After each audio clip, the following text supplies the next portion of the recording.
नमस्कार दर्शकों, मैं मुकेश दक्ष और आप देख रहे हैं इंडियन ट्रिब्यून न्यूज़। और जैसा कि हम सभी जानते हैं कि आज 26 अक्टूबर है और 26 अक्टूबर को हम विलय दिवस के रूप में भी मनाते हैं, क्योंकि इस दिन कश्मीर का भारत में विलय हुआ था। लेकिन यह विलय ऐसे ही नहीं हुआ था, इसके लिए बड़ी भारी कीमत चुकानी पड़ी थी और काफ़ी सारी शर्तों की बुनियाद पर इसका विलय भारत में हुआ था। इस दिन को हम बलिदान दिवस के रूप में भी मनाते हैं। जी हाँ, इस दिन को हम ब्रिगेडियर राजेंद्र सिंह के बलिदान दिवस के रूप में भी मनाते हैं। अब आखिर सवाल यह आता है कि आखिर कौन है ब्रिगेडियर राजेंद्र सिंह और कैसे हुआ विलय कश्मीर का भारत में, इसके पीछे का पूरा इतिहास क्या है, कौन थे वो 5000 दुश्मन, कौन थे वो 100 सैनिक और क्या शर्त रखी थी नेहरू सरकार ने कश्मीर के भारत विलय पर। इस वीडियो में हम आपको पूरा इतिहास बताने वाले हैं। विलय दिवस या फिर यूं कहें बलिदान दिवस, कश्मीर के भारत में विलय का इतिहास।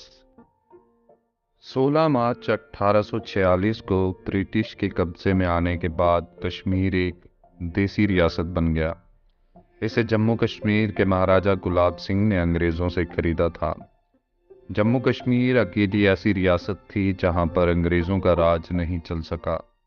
महाराजा गुलाब सिंह एक कुशल योद्धा और मंजे हुए राजनीतिज्ञ थे। महाराजा हरि सिंह उन्हीं के वंशज थे। भारत जब 15 अगस्त 1947 को आज़ाद हुआ था, तब ब्रिटिश राज ने सभी मौजूदा रियासतों और राजतंत्रों के सामने पेशकश की थी कि वह भौगोलिक स्थितियों के लिहाज से भारत और पाकिस्तान में से किसी एक में अपना विलय कर लें। तब महाराजा हरि सिंह ने कहा था कि ना तो हम भारत में जुड़ेंगे और ना ही पाकिस्तान में। हरि सिंह यूरोप में स्विट्ज़रलैंड की तर्ज पर एक स्वतंत्र रियासत का भविष्य देख रहे थे। उस समय जूनागढ़, हैदराबाद और जम्मू कश्मीर के शासकों ने भारत के साथ विलय नहीं किया। भारत ने जूनागढ़ में जनमत संग्रह करवाया, जिस वजह से वहाँ की जनता ने पाकिस्तान के बजाय हिंदुस्तान के साथ विलय करने का फैसला लिया। इस तरह से 9 नवंबर 1947 को जूनागढ़ भारत का अहम हिस्सा बना। वहीं सेना की कार्रवाई के बाद 17 सितंबर 1948 को हैदराबाद का भारत में विलय हो गया। जम्मू कश्मीर की तरफ से स्टैंड स्टिल एग्रीमेंट पर साइन किया गया। पाकिस्तान ने उस प्रस्ताव को स्वीकार किया, लेकिन भारत को मंजूर नहीं। भारत आज़ाद हुआ तो पाकिस्तान अलग देश बन गया। पाकिस्तान के संस्थापक मोहम्मद अली जिन्ना की नज़र कश्मीर पर थी। उन्हें लगता था कि कश्मीर मुस्लिम बहुल है और इसलिए उस पर पाक का हक होना चाहिए। उन्होंने जम्मू कश्मीर में कबालियों का हमला करवाया। 24 अक्टूबर 1947 को तगड़े हज़ारों कबालियों ने राज्य पर हमला बोल दिया। ऐसे में महाराजा हरि सिंह ने भारत से मदद मांगी, लेकिन तब तक क्योंकि जम्मू कश्मीर का भारत संग भी नहीं हुआ था, ऐसे में गवर्नर जनरल माउंटबेटन ने साफ कर दिया कि भारतीय सेना कश्मीर की मदद नहीं कर सकती।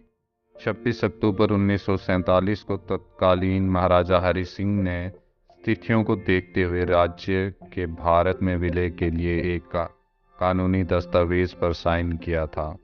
इस दस्तावेज को इंस्ट्रूमेंट ऑफ एसेशन कहा गया। उन्होंने इस दस्तावेज को भारतीय स्वतंत्रता कानून 1947 के तहत ही साइन किया था।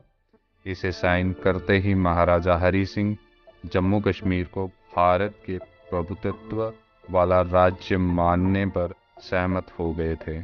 इस विलय के साथ ही इंडियन आर्मी ने जम्मू कश्मीर में मोर्चा संभाल लिया था। 27 अक्टूबर को भारतीय फौजें श्रीनगर पहुंच गईं। उन्होंने कश्मीर को हमलावरों से आज़ाद करवाया। महाराजा हरि सिंह 25 अक्टूबर की रात 2 बजे श्रीनगर से जम्मू के लिए रवाना हुए थे। 26 अक्टूबर को एक कैबिनेट मीटिंग हुई। उस मीटिंग में तत्कालीन प्रधानमंत्री जवाहरलाल नेहरू ने कहा कि कश्मीर के विलय को लोगों को समर्थन भी मिलना चाहिए। 27 अक्टूबर को महाराजा हरि सिंह को एक चिट्ठी भेजी गई। इस चिट्ठी में उस समय के गवर्नर जनरल माउंटबेटन ने जम्मू कश्मीर के भारत में विलय को स्वीकार कर लिया था। माउंटबेटन ने लिखा था कि उनकी सरकार चाहती है कि जैसे ही राज्य से घुसपैठियों को हटाया जाए, इस विलय को जनता के मत से मान्यता मिले, तब एक जनमत संग्रह पर राजीनामा हुआ जिसमें कश्मीर के भविष्य का फैसला होना था। आज इसी जनमत संग्रह ने भारत और पाकिस्तान के बीच विवाद पैदा कर दिया है।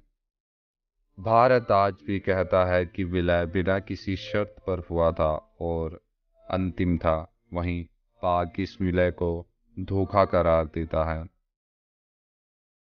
अब आपको बताते हैं कि कौन थे ब्रिगेडियर राजेंद्र सिंह।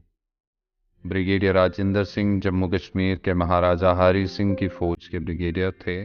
महावीर चक्र विजेता राजेंद्र सिंह भारतीय सेना के प्रेरणा स्रोत हैं।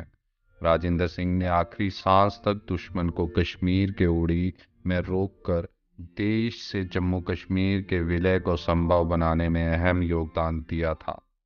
वह एक कुशल सैन्य रणनीतिकार थे। 75 साल पहले पाकिस्तान ने कबायलियों की आड़ में 22 अक्टूबर 1947 को ऑपरेशन गुलमर्ग के तहत कश्मीर कब्जाने के लिए हमला बोल दिया था।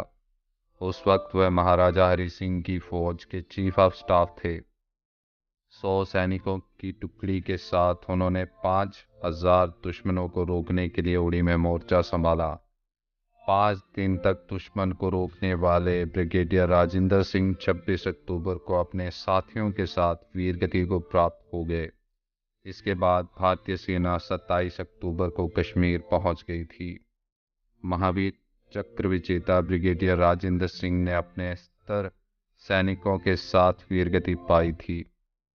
उन्हें उस समय का सबसे सर्वोच्च सम्मान महावीर चक्र दिया गया था। इधर 26 अक्टूबर 1947 की रात को ब्रिगेडियर राजेंद्र सिंह शहीद हुए।